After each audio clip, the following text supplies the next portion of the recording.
Welcome back another's भिडियोमा। मेरो अर्को भिडियोमा छ। आज चाहिँ बच्चा जन्मेको चौथो दिन भनौँ। अब हुन त बच्चा सानो छ भने 4-5 दिनपछि पनि हाल्छ। चौथो दिन आज चाहिँ म यो बच्चाहरूलाई यो चाहिँ औषधि नाकबाट हाल्ने औषधि हो।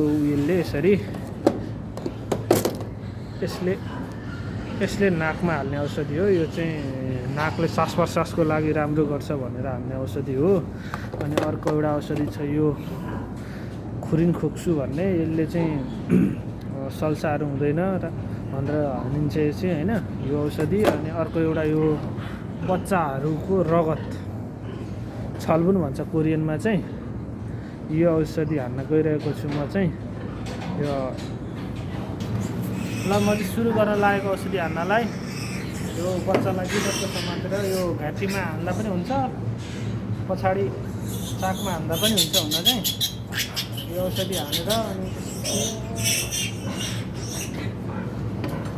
यो चाहिँ अलिक निस्किन्छ, एकछिन थुनेर राख्नुपर्ने हुन्छ। औषधि निस्क्यो भनेदेखि यो चाहिँ ब्लड बढाउने औषधि हो खासमा चाहिँ बच्चाहरूको लागि।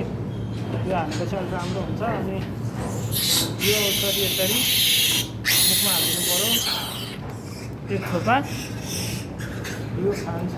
अनि त्यसपछि यो नाकमा हाल्ने औषधिले श्वास प्रश्वास राम्रो गराउँछ। एकचोटि नाकमा पटक पटक पार्दैछ त्यो भयो।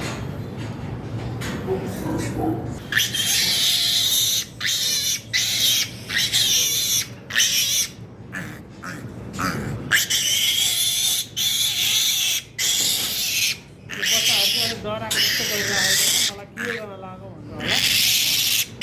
त्यति सानो बच्चा त छ, लाग्छ है।